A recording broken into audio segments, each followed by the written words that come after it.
Hey, good afternoon, everybody, and welcome to another edition of Real Talks. I'm your host, David Steele. I hope everybody's having a good day.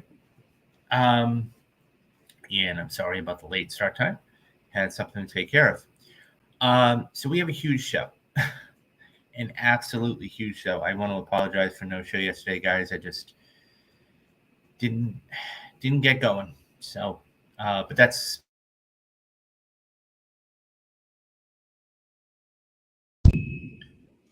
neither here nor there. Um, so there we go. Sorry about that. Still trying to get everything figured out. Okay. So yeah, I had something to take care of, so that's why it was a little bit of a slow start time. Anyways, we have a huge show to get to.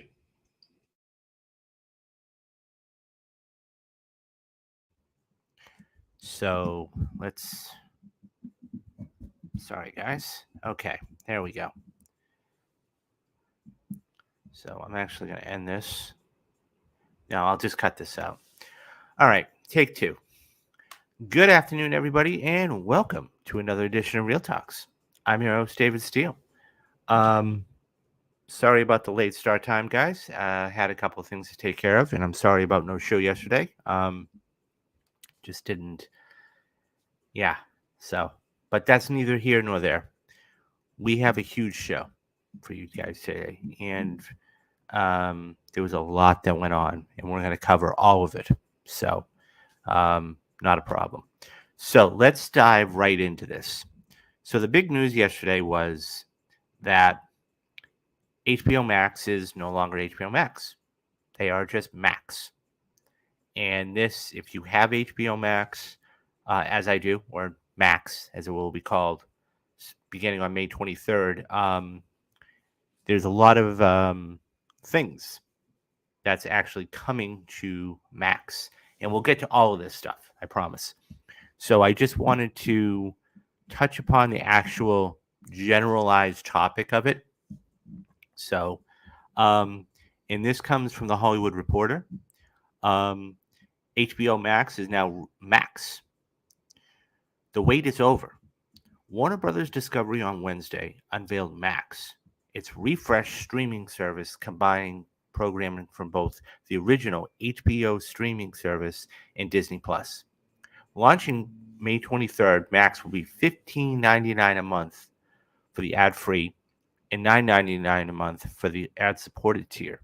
A third ultimate free version with 4K resolution, 100 offline downloads, and Dolby sound will be available for $19.99 a month. In unveiling the updated product at an event at the Warner Brothers lot in Burbank, J.P. Pareto, WB's president and CEO of streaming and games, said Max will feature personalized recommendations across platforms for users after they're finishing watching a television show or film. Previously, this was only available on the HBO Max homepage. App and video start times are also expected to be 20 to 30% faster, depending on the device. Peretti said to help address glitchiness, the viewers have long taken issue with the former platform HBO Max. Entering HBO Max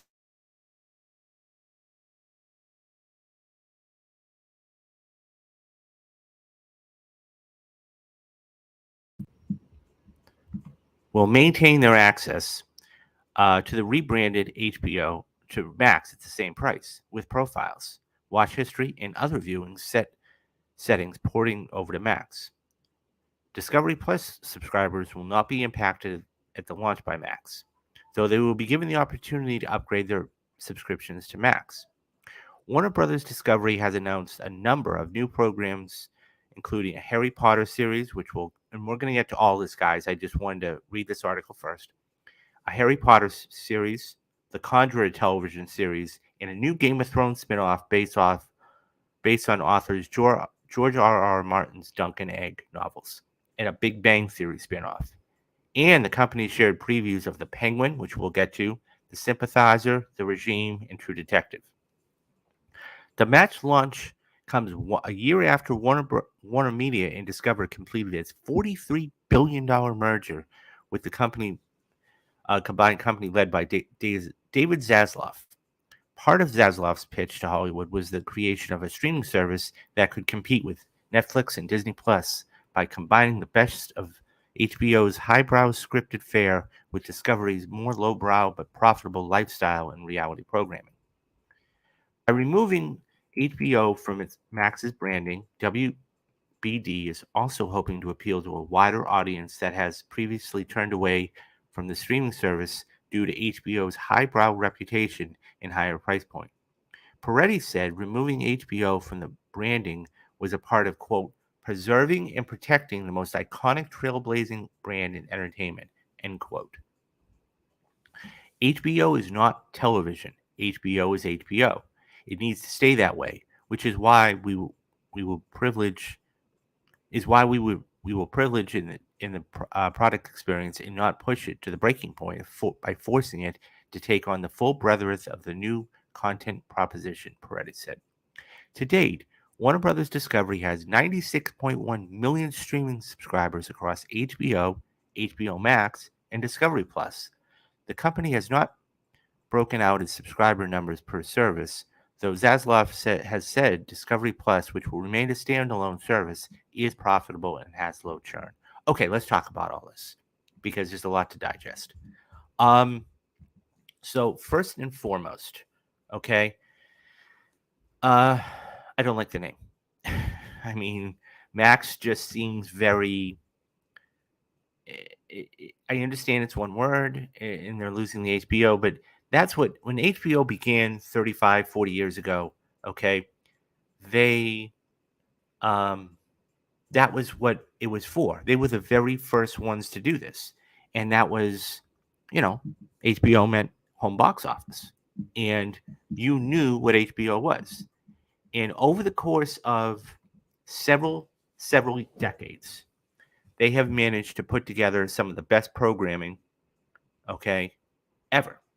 Whether it was The Sopranos, whether it was The Wire, whether it's Game of Thrones, or a multitude of other things, okay?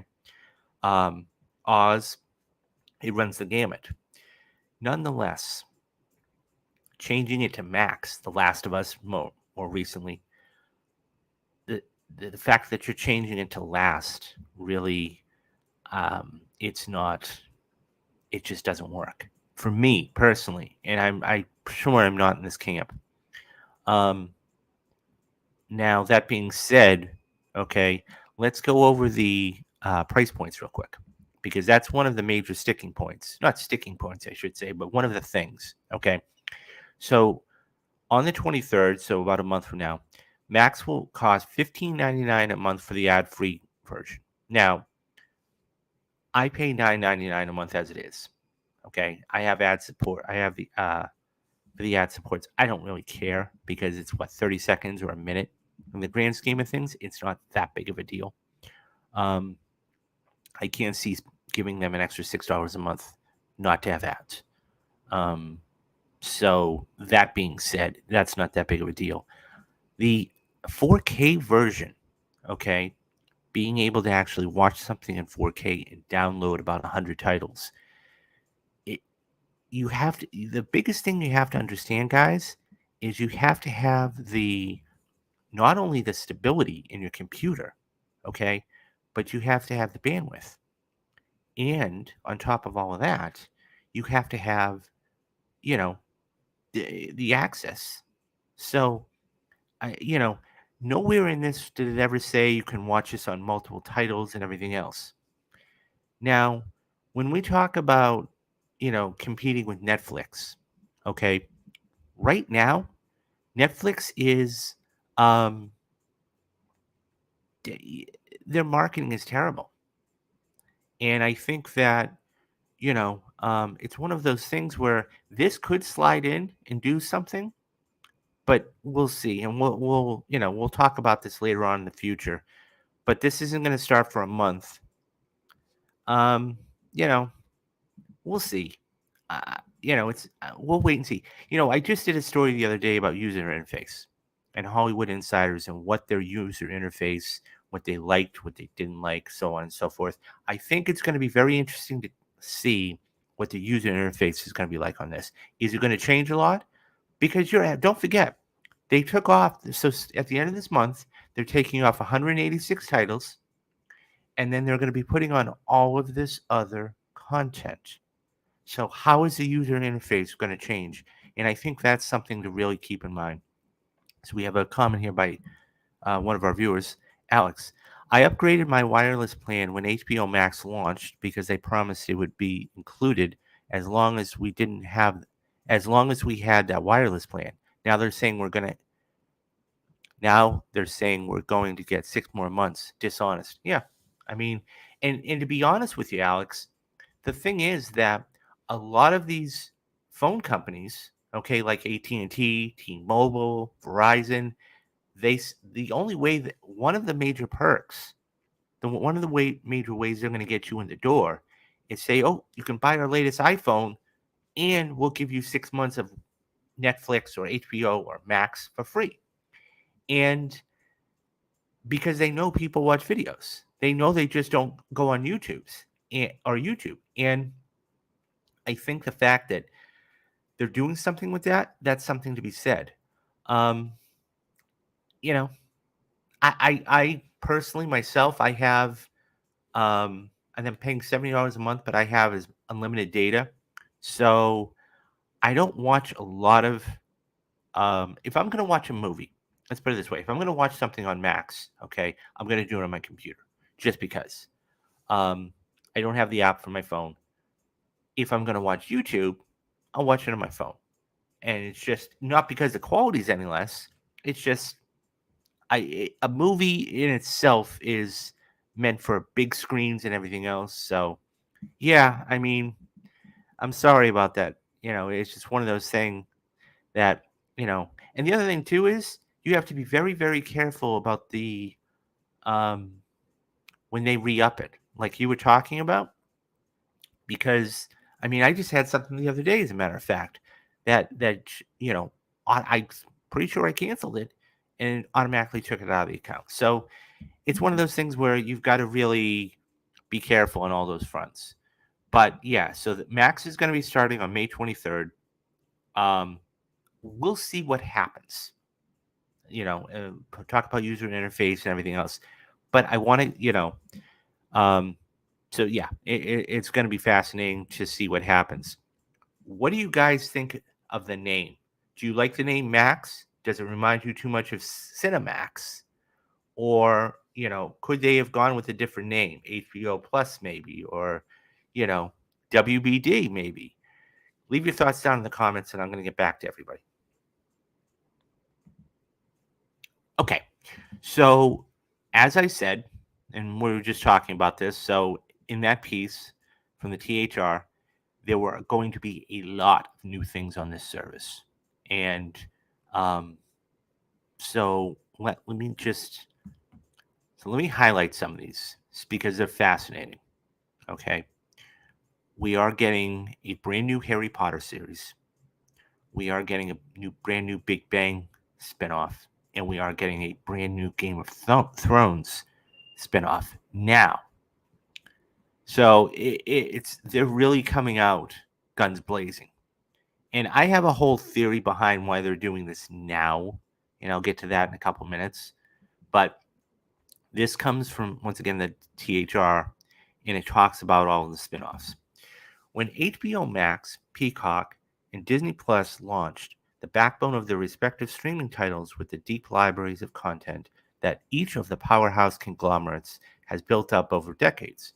Now, as HBO Max transforms into Max, the new backbone of the platform that incorporates Discovery Plus into the fold is leaning harder into the big franchises that continue to be a reason for subscribing in the first place.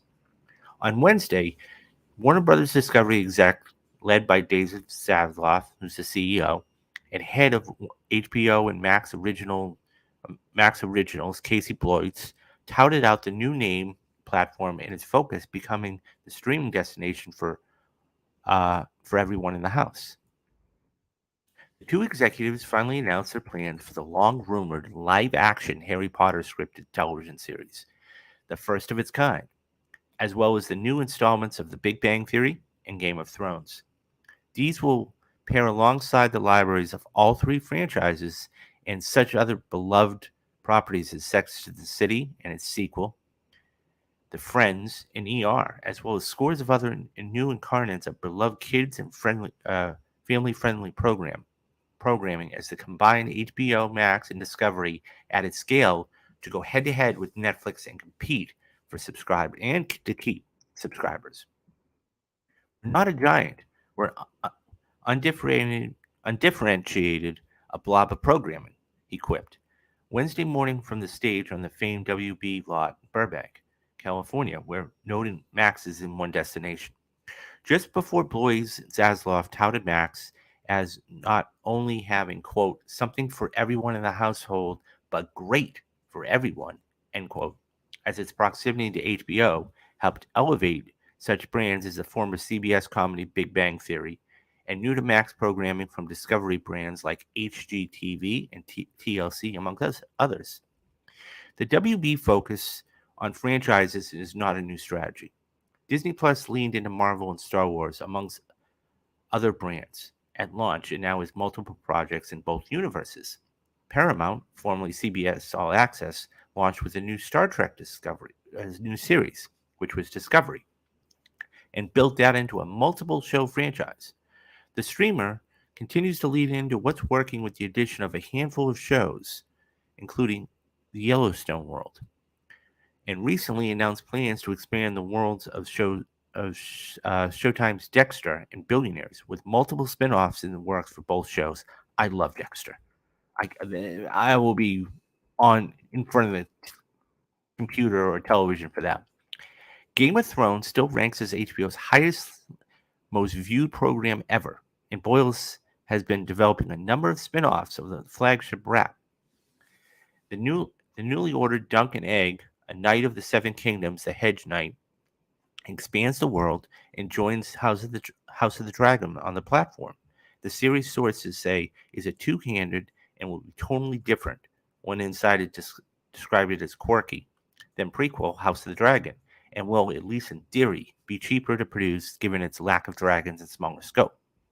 Harry Potter, meanwhile, while will bring controversy amongst the author for the author J.K. Rowling's beloved seven-book series into new audiences to the live action and will chart a similar course as the movies.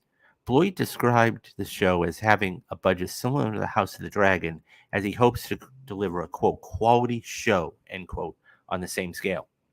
A search is underway for a writer and a showrunner to steer the franchise, which counts Rowling as an EP or executive producer. Lastly, comedy powerhouse Chuck Lorre is returning to the world of The Big Bang Theory.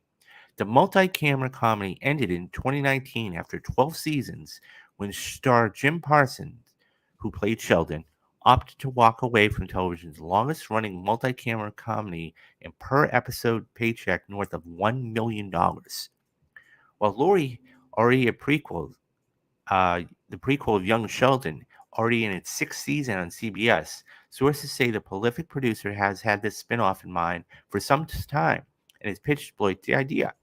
While sources say on a script has yet to be delivered for the Big Bang offshoot and its premises to be kept under wraps, our money is on a new sequel following Leonard and Penny as the new parents.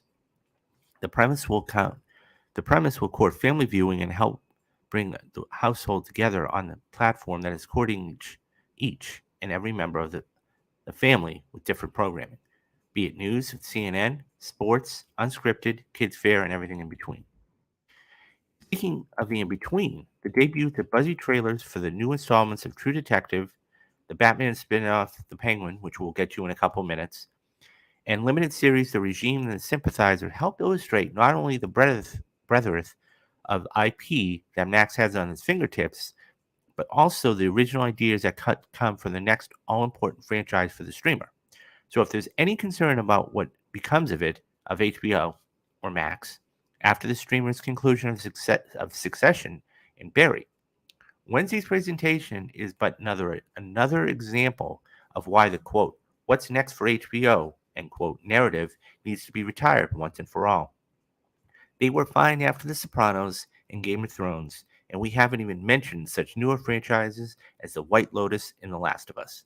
As Zaslav said in his introductory remarks, Max wants to be, quote, streaming versions of must-see TV with huge cultural impact because it's shared must-have experience, end quote. Okay, let's get to all of this stuff. I want to break all of these down one by one because I think it's absolutely necessary to.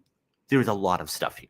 Okay, almost too much stuff. I got to be honest. I mean, so as I've said for quite a long time, okay, that HBO has had fantastic content for the past 30 years. Whether it is The Wire, whether it is Game of Thrones, whether it is Oz, whether it is Sex and the City, whether it is, The Sopranos, and now most recently The Last of Us. I think the Harry Potter is going to do well. I think obviously there's a backlash because of J.K. Rowling's. I was talking with somebody the other day, and I asked him the question, could she be the next George Lucas? Now, his answer was he didn't want to compare one to the other, and that was completely understandable because it's very difficult to. Why am I bringing this up is because she's the only other person that I can think of off the top of my head to have absolute control, okay, of all the rights, of all the books, of all the movies. She's always going to be getting a piece of the pie. Always.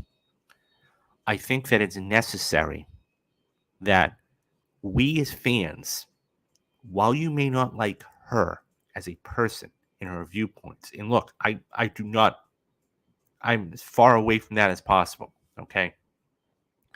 I think you have to appreciate the content. This is where you have to be able to differentiate the art from the artist, because there are plenty of actors and actresses and everything else that have unpopular opinions about a lot of things, and they catch flack for it, but we still watch their stuff, okay, whether it is Harry Potter or whatever it is. And the other thing too you have to keep in mind is this is just announced. This was announced 24 hours ago. We know nothing of the casting. We know nothing of the showrunners. We know nothing of. We haven't even seen a first trailer yet. I think it's very difficult to judge something without seeing it. And that being said, you have to take a step back and say, okay, let's see what's going to happen. Because for all we know, things could totally look the other way and change and turn around. And you go, oh, okay, I didn't see that coming. Well, let's see what happens. You know, I'm very interested. You know, and I can understand why they're bringing it back for a whole new generation. Okay, the Fantastic Beasts series didn't do that well, and the reason why, okay, was because it was a subset of Harry Potter. And when you try certain things like that, you're either going to fail miserably or you're going to do really well. Something like, and I'm going to equate this because it was brought up in the piece, Star Wars. Star Wars is something that everybody knows and loves and everything else, okay? And by the way, guys, stay tuned for in a couple of weeks. On May 4th, we'll be dropping the brand new movie in the Perfect Movie series, and Matthew Anderson and I did Empire Strikes Back. Okay, so what I was going to say is that Rogue One is a perfect example, okay? We had Star Wars Episode 4, and we had Episode 3. We didn't have the story in between. This is the story in between. Now, it did well because it was a story established. When you have something like this, okay, it's a little more difficult to get on board because not everybody knows it. I'll even go one step further. Take the Hunger Games. Okay, we have this new movie coming out in, I believe it's November. The Ballad of a songbirds and snakes. Not a lot of people know who that is, what that is, unless you're avid Hunger Game fans. Okay, and and that's a one-off. I'll be very curious to see what happens with that movie because everybody knows the Hunger Games, but they don't know the details and the inside stories. So, getting back to this, I think it's going to be interesting to see what happens with this, with Harry Potter. But let's take a step back. Let's realize what we have, and then move on from there. Um, Big Bang Theory. This was running for 12, 13 years. It was one of the biggest shows in CBS. Um, he decided to walk away, from $1 million an episode. Obviously, there was good reason. Either A, he didn't like the team that was, he was having problems there, or B, you know, it was in, other things there. We don't know. We'll probably never know. That being said, I'm not. That's not for me per se. I don't know. Um, I'm sure it'll do well. I'm sure it will do well because it has a following. So, but we'll see. And if it follows Penny and the other character, then okay, cool. I'm interested in that. Game of Thrones. Game of Thrones is just Game of Thrones. It's one of the best television series ever produced, hands down, bar none. Now the whole last season was crap. I'm not gonna lie to you. Okay, it was crap, and that's why I think House of the Dragon did so well because everybody was itching for more Game of Thrones, and when it was done well, this is what they got. Now it's going to be produced, um, at a cheaper cost because there are no dragons and it's just very story based and everything else. Okay. Um, as I just did a story the other day, if you want to go back and I'll put it up there right now. House of the Dragon just began production on their second season. So, and you have so much stuff for 2024 and 2025 coming up. It's going to be interesting to see what happens. But yeah, I'm interested. I'm interested in definitely the Harry Potter thing more than anything else. But what do you guys think? Which one of these three series are you the most interested in? Is it Harry Potter? Is it Game of Thrones? Or are you a Big Bang Theory kind of person? Let me know your thoughts down in the comments and I'll get back to everybody. Okay. So I was just reading that article about what they were going to be coming out with, and I made mention of another series that's going to be hitting HBO Max, and it's a spinoff, and it looks really good from the small little clips we saw, and that's a Penguin. This looks really, really good. I'm not going to lie. I think that this has the potential to be really good. So this comes from Variety. And it says Colin Farrell returns to Gotham as the Batman spin-off series confirmed for 2024. Oswald Cobblepot is finally getting his moment in the sun. Warner Brothers Discovery executives have unveiled the very first look at the Penguin, the spin-off series focusing on Colin Farrell's Gotham City gangster from the 2024 blockbuster film The Batman. The preview was in part of the company's presentation on Wednesday for its streaming service, Max, a combination of HBO Max and Discovery Plus services. The Penguin, which is currently in production, will run 8 episodes. Spoiler alert for the film. After Paul Dano's The Riddler kills Carmine Falcone, one of Gotham City's top mob bosses, he floods the major downtown area in a coordinated terrorist attack, leaving Farrell's Cobblepot with the city in chaos and a power vacuum within Gotham's underworld. Co-starring Farrell are Christine Milani as Carmine Falcone's daughter, Sophie Falcone, Michael Zengin from Marvelous Mrs. Mabel as his son, and Clancy Brown from John Wick Chapter 4 as Salvatore Maroni, who used to be the top gangster in Gotham. They're joined by Michael Kelly, Derek O'Connell, excuse me, guys, and David H. Holmes. Lawrence LaFranc is going to be the executive producer and the showrunner for the Batman. Writer and director Matt Reeves, executive producing through his production company Sixth in Idaho. Executive producer Craig Zobel is directing the first 3 episodes, and other executive producers include Farrell himself, Dylan Clark, Daniel Pipsker, and Bill Carello. Ravi Kohn is an executive producer. Is executive producer in Warner Brothers Television is in the studio. So I got to say, guys, this looks really good. Anybody who's watched the trailer right now, it looks awesome. Just seeing him back in that makeup and just the little bit of footage we saw looked awesome. I can't wait for this. And it's really going to be interesting to see what happens over the course of time, if and when this is successful, that we get other series. Could Batman actually make a cameo? That would be interesting. I think we might get a cameo of Robert Pattinson as Batman in this. I just a hunch. I think he's got to go talk to him for something. Who knows?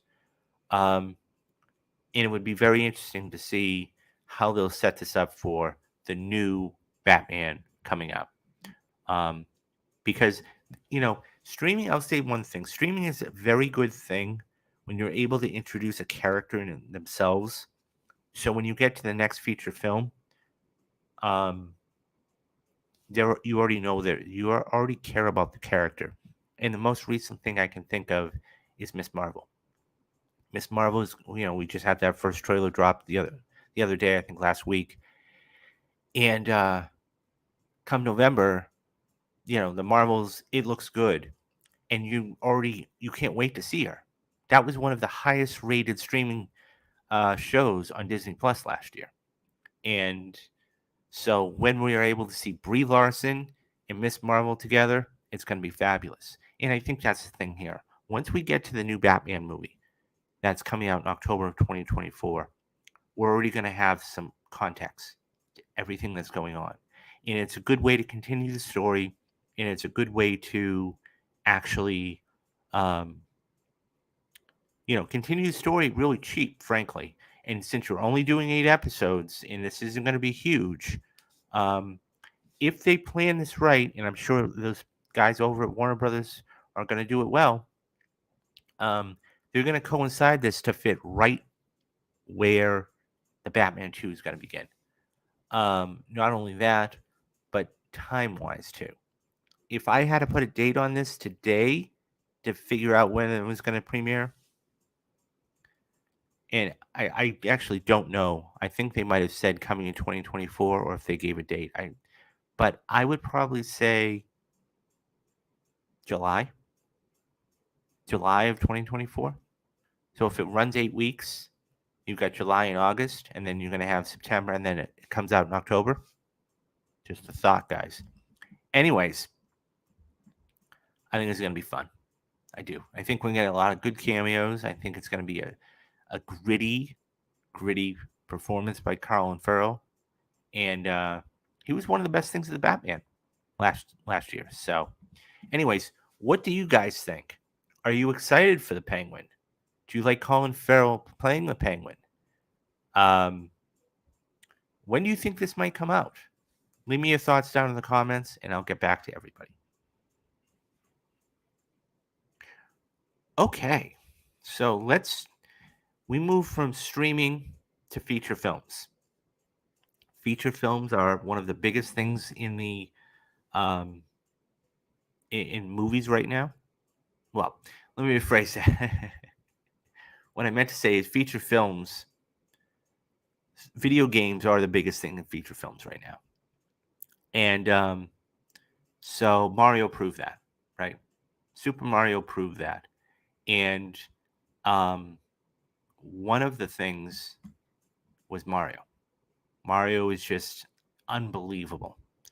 But before I get to that article, Okay, I want to talk about something else related to video games because video games have been getting bigger and better with graphics and more details for years and years and years and years until what we have today is merely virtual reality. This comes from Scott Mendelson, who's a phenomenal writer for the Rap Guys. If you haven't looked at his work, go check it out. And the headline reads Fandom's Inside Gaming Survey debunks stereotypes about who's playing video games. The stereotype of a gamer being a young, vulgar male loner playing all hours of the night in their parents' basement was never terribly accurate. After all, in 2021, 41% of the 189 million video game players were female. And a new study from Fandom disproves further notions. Culled from a sampling of 15,000 from the site's monthly 300 million monthly visitors, the biggest revelation is that millennials, generally aged 27 to 42, are the biggest gamer demographics. 52% of this age group identifies video games as their top recreational hobby. Amongst other highlights from the study, 80% of those polled claimed that they play a game even if they weren't fan of the franchise. Um, let's see, which is the kind of experience, which is the kind of experimental courage of which moviegoers could use more of. Meanwhile, over the last 5 years of engagement, the engagement has increased across every demographic, platform, and genre, within 45% of gamers spending more and more time with their favorite hobby than before. Meanwhile, again dispelling popular wisdom, parents and guardians are claiming to see the benefits of gaming with their kids. Co-gaming parents are 83% more likely to agree that, quote, gaming fosters leadership skills, end quote. 77% are more likely to agree with it, quote, teaches important life skills, end quote. And 38% are more likely to agree that it, quote, establishes teamwork and collaboration, end quote. In a show of how much Nintendo has dominated the parent kid demographic, the top five games parents play with their kids are various Super Mario games at 50%, Minecraft at 48%, Roblox at 48%, Super Smash Bros. At 33%, and the various Kirby titles at 32%. 86% of the fandom gamers are influenced to buy to purpose to 80 let me rephrase that. 86% of fandom gamers are influenced to purchase a brand or product that invests significantly in the gaming space, and nearly half are heavily influenced to do so. 40% of fandom's millennial audience spends over 22 hours per week gaming, only compared to 29% of tweens. In terms of multimedia opportunities, 57% of the participants say that the storyline and narrative are the key importance, which argues that such story driven games as The Last of Us make for better, more promising television shows or movies. While gamers will try a game that is either new to them, franchise, or an original, 70% declare that they'll try a new game in that preferred franchise. As such, with the film and television games based on established brands like Harry Potter, which recently just came out with, I believe it was Hogwarts Academy, and Star Wars and the MCU have a leg up in the competition. The study also details which streaming platforms are most likely to be frequented by players for what video games. For example, the players of the Mega Man series are 161 more times likely to watch Disney Plus, while Angry Bird players are 37 more times likely to access Peacock. As such, there is less surprise that a streaming platform known for Game of Thrones would favor players like White Wolf and Castlevania. Amusingly, Apple TV viewers way over index for God of War. There's a God of War series in development but for Prime Video, where it doesn't register in the top 10. Biggest growth in overall time spent gaming versus last year seen among tweens and teens with 63 and 48% respectively. The top ranking factors for trying new games are game quality, storyline, and plot. That is, design and visuals, suggesting that the gamers across the board are more looking for more advanced, immersive, and engaging experiences. It also suggests that the gamers are less inclined to require a known IP or recognizable marquee players, again, giving the medium of the overall advantage for film and television. Meanwhile, participants ranked overall motivation. Stress relief topped with 48%, followed by relaxation at 47 and escapism at 45. The survey argued that the younger gamers are more interested in competitive games and making social connections, while older players are aimed for intellectual stimulation. Tweens tended to gravitate toward fighting games, racing games, and survival games, while millennials preferred MMOs or multi I forgot what it stood for. MMOs, strategy and related role-playing games like Elden Ring or World of Warcraft. Among these parents who play these games, 56% do so in a fun activity to do together, and 44 do it because their kids requested it. 41% do it because they're gamers that wish to continue the trend. There was no polling done on how many parents play games with their kids to demolish the spawn in competitive gaming and crush their spirits to the point of tears, but at least it's probably 25%. So let's cover this because it's important. And I think that when you have, so it was a long article, but let's go back to a couple of things. Number one, I love video games. I'll just be honest. I've been playing video games. I'm 47 years old.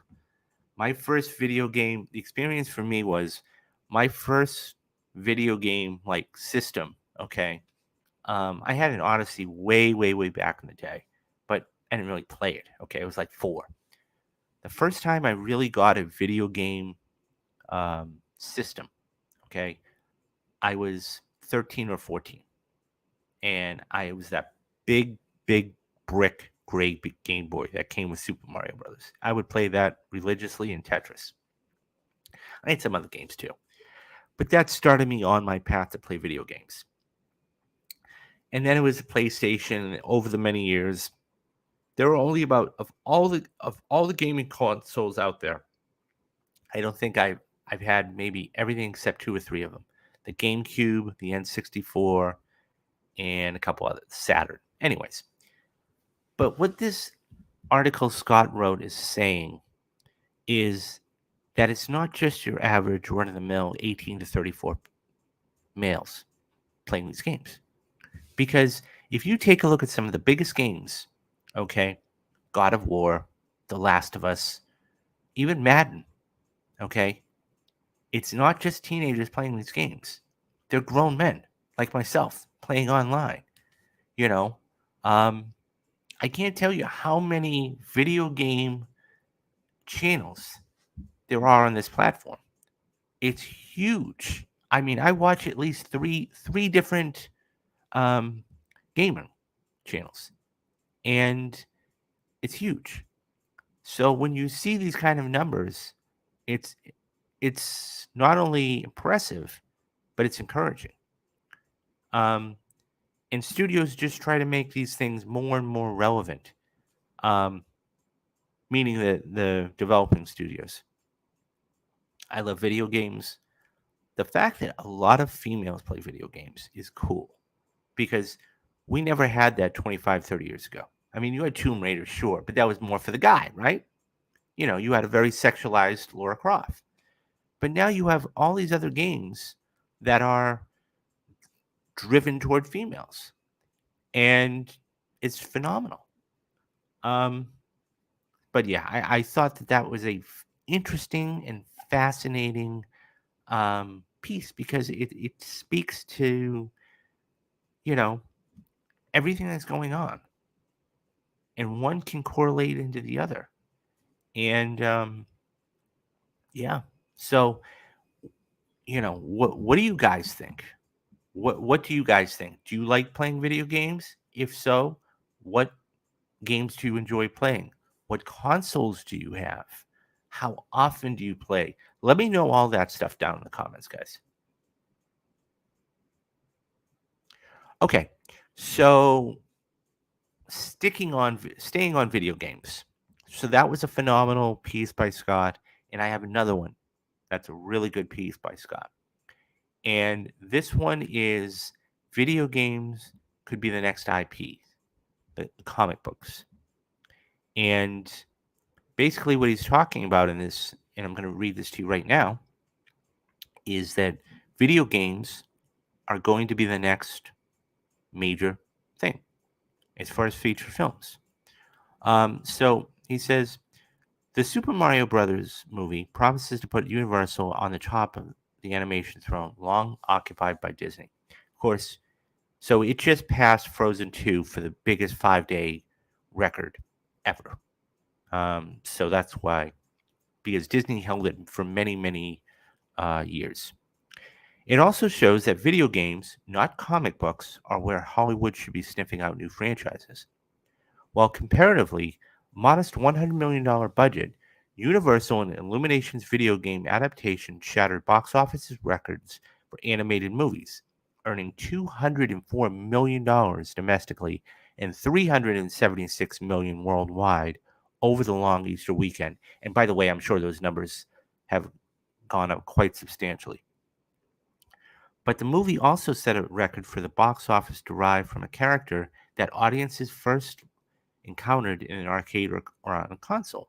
I think we are used to, I think we are going to see a lot more video games being turned into movies, Gerber said. Ross Gerber told The Wrap. Um, Super Mario is huge, and kids relate to gaming characters. I expect way more of this. There's only so long, there's only so studios can get away with rebooting Spider Man or spinning off Star Wars. Comic books, especially outside of Marvel and DC, haven't been fruitful. And yet, YA, young adult, fantasy adaptations seem better suited for streaming shows.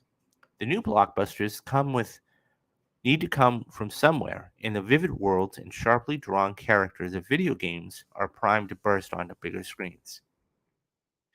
Video game based movies had a distinct advantage over material based on even the popular comic books. Far more important, far more people play video games than read comics, as I was just demonstrating in that last story. The video game business is bigger than Hollywood, in fact. The best selling comic book of all time is the first issue in Jim Lee and Chris Clemens' 1990 X-Men relaunch, sold around 8.2 million copies. The best-selling video game, Minecraft, has sold 176 million units since 2009.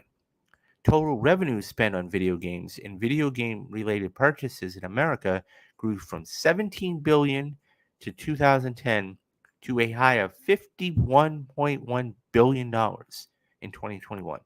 By contrast, domestic box office last year was just 7.3. The current gaming crowd is more diverse than the hardcore gamer stereotype of old. Excuse me. Um, 42% of America's 109 million, 42, I can't speak today, guys. I'm sorry. 42% of America's 189 million gamers are girls and women. Many take an active interest in their favorite games and root for their marquee characters for that in them. Think of Solid Snake in the Metal Gear series, Lara Croft from the Tomb Raider series, or Nathan Drake from Uncharted. Michael Lee, a vice president of Activation Blizzard, who helped steer the company gaming community of 400 million members, told The Wrap that video game based movies are positioned to thrive, quote, not only because it's IP, but because it's comes with hundreds of millions of users that are not just nostalgically coming out of the woodwork, but actively engages with their franchises, end quote. Why hasn't Hollywood leaned into more video games? Part of the reason is that the uneven performance of early attempts. With the video game market and the audiences were smaller, the live action Super Mario Brothers flick and Most Forgotten Double Dragon got the video game based movie off to a terrible start, and yeah, they did. The first real hits were Street Fighter in 1994, which earned $99 million on a $33 million budget, and Mortal Kombat in 1995, which made $122 million on an $18 million budget. Adapting a video game is no sure thing. The genre is littered with the commercial whiffs like Warcraft, Final Fantasy, The Spirits Within, Prince of Persia, and Assassin's Creed. Most video game movies earn mixed, if not poor, reviews. But if we're going to go there, we need not talk about the superhero genre in Morbius. An early perception that video game movies were commercially doomed led to skepticism with producers, wanting to see if the risk was worth taking. Eventually, those data points emerged. Angelina Jolie's Tomb Raider, which opened at $47 million, nabbing the sixth biggest non sequel debut as far as June of 2001. 15 months later, Paul W. Anderson's Resident Evil revived the zombie genre and spawned a $1.2 billion six-film franchise. And video game-based movies have been on a roll since 2018's Rampage. Sonic the Hedgehog and Pokemon Detective Pikachu have earned good to great global box office, along with comparative decent critical notice. Television video game adaptations like The Witcher, Halo, and The Last of Us have become prime currency in the streaming era.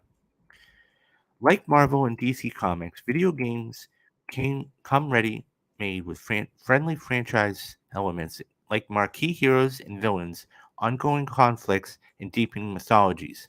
A high ranking studio exec told the Wrap. The key is to do more than just slap a character up on the big screen. Nintendo, which co-produced the new Super Mario Brothers movie, has more to offer. Sean Robbins, chief analyst for Box Office Pro, called its game portfolio, quote, ripe with properties that are fit for the big screen, end quote, citing the potential of Legend of Zelda and more Super Mario spin-offs. He also noted Nintendo's reputation for quality control, which might wrangle partners but will likely please audiences. Insider at rival studios nevertheless predict a Zelda movie could be released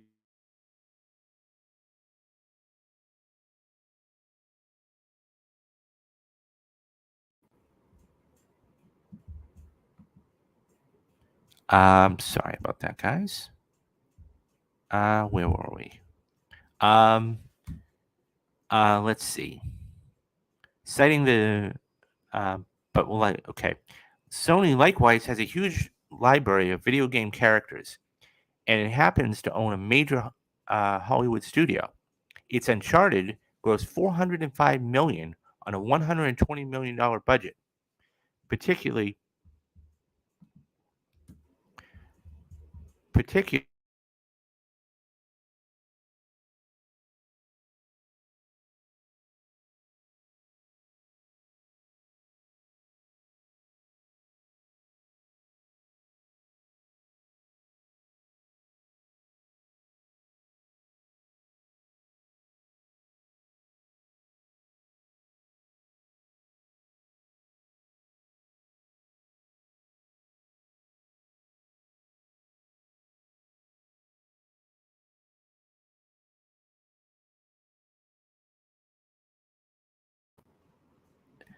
So I'm not going to bore you with the rest of this, but what I will say is this: it's a huge take home, and that it's one of those things where this is going to be um, bigger and better as the years go along. Um, and I can't wait to see what they have in store. Everyone really, because they really can um, they can make a lot of money doing this. They can make a lot of money doing this. So it's one of those things where it'll be a wait and see. I hope everything does it. And I remember those bad movies too, the Dooms, the Assassin's Creed, the yeah, I remember all those. So we'll hope for the better. What do you guys think though? Which video game adaptations would you like to see put on the big screen? Which would you like to see made into sequels? Would you like to see a new Super Mario movie made? Leave me your thoughts down in the comments and I'll get back to everybody. Okay, so we got one more story, and I thought we would save it the best for last. And of course, I'm talking about Guardians of the Galaxy. Guardians of the Galaxy is going to be released in a couple of weeks, and it's going to make a lot of money. And it's going to kick off our summer season and the spoiler cast here on the channel. So, guys, if you haven't already, hit that like and subscribe button. You'll be getting all the spoiler cast for free. All of that being said, um, deadline just came out today, and the tracking for this is big. It's very big, and it's $130 million. So, Disney, Marvel Studios, Guardians of the Galaxy landed on tracking today before its summer season launch on Friday, May 5th, and it's looking like a $130 million domestic start. That's lower than the $145.5 million stateside opening of Guardians of the Galaxy Volume 2, which also kicked off the summer.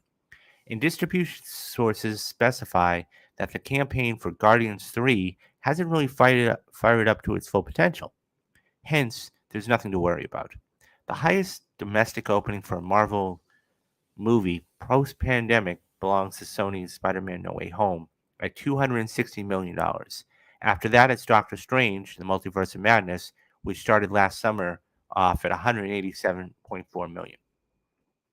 That said, Guardians of the Galaxy 3 was tracking lower than the first choice compared to Guardians 2, though strong among the under 25 crowd. Director James Gunn, who now runs everything at DC along with Peter Safran, and cast and interviews have mentioned that the threequel will be darker, focusing on the origin story of Rocket Raccoon. There's also a different Gamora from another timeline. This version fell in love with Peter Quill. In addition, there's potentially a calmer Nebula thanks to Daddy Thanos being gone. The bad guy is a high evolutionary who is responsible for experimenting on Rocket. On Wednesday, May 3rd, there's an IMAX only marathon of all three Guardians movies, and tickets will be going on sale. Through two movies, the Guardians of the Galaxy franchise has grossed more than $1.6 billion. The first Guardians in 2004 made $333 million domestic and $773 million worldwide. Guardians 2 did $389 million in domestic and finished at $863.7 worldwide. Okay, let's talk about it real quick. This is good. This is really good. I think that if they haven't ramped up the campaign yet, and don't forget, guys, it's only April, only the middle of April. This has another 2 weeks. I think that, next week, once CinemaCon hits, and that, things are going to really start to go well, and you're going to see more TV spots, and I would probably suggest you're going to see one more trailer. That's just me. All of that being said, I can't wait for this movie. As I said, it's going to be kicking off the season, and I think it's going to do really well. I think it's going to do really, really well, and this is going to be one of one of three films to really have to win first 2 weeks. So you're going to have this on March 5th or May 5th rather, and then it's going to win the 12th, and then I think you're going to have Fast 10 win on the 19th. But this is going to be huge. I will be kind of shocked if it does less than Multiverse of Madness, though. If it's tracking at 130, and don't forget, take out the 2 days for Mario, and that made right around $140 million. And that was the 30th largest opening of all time. So I think, and by the way, Super Mario finished just $2 million behind Guardians 2. I expect this to make just as much as Guardians 2 opening weekend, and probably just as much as, or very close to Guardians of the Galaxy, the original, because this is the final one. This is the final time we're going to get to see all these characters together. This is going to be the final time that James Gunn's going to be directing for Marvel, a lot of other things. If you go back and look at the last 4 films for Marvel, they're always front loaded. They've averaged $156 million. So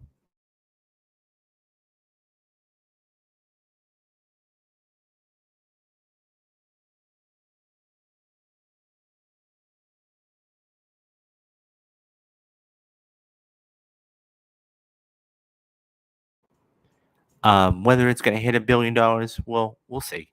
But I think that it's going to be a good time regardless. So, okay, what do you guys think? Do you guys think that it's going to make more than Multiverse of Madness, $187 million? You think it's going to make less? Give me your predictions down in the comment section. I'm curious. And I will get back to everybody. Okay, so I just wanted to say, wrap this up quickly. This was a long stream. This was, you guys are getting a lot of other stories today and yesterday. So, but yeah, just a quick, run through. I am going to be doing the Mission Impossible rewatch, and I am going to be doing on the 17th, which is, I believe, this Friday or Saturday. I will be doing a Avengers Infinity War video and stream because it will be the 5-year anniversary of Infinity War.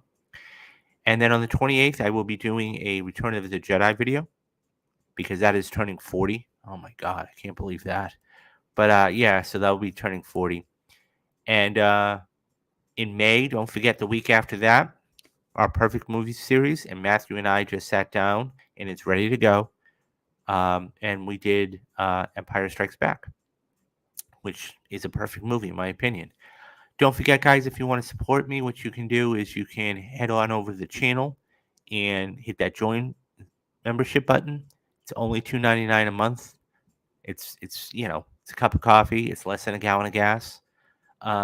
If you want to head on over to Patreon, you can do that as well. Um, the fact is that there's 2 levels there for you guys. One is $5, and you will be getting Mob Mondays, which will both be a monthly series. And then if you go for $10, you'll get both Mob Mondays and Rewatch Wednesdays. And I have a couple of ideas for Rewatch Wednesdays as well. Okay, guys, that's it. That's all I got today. So do the 3 things you need to do. Be safe, be careful, have a great rest of the day, and I will see you guys tomorrow. Take care of yourself. I'm David Steele, and you have been watching Real Talks. Bye-bye.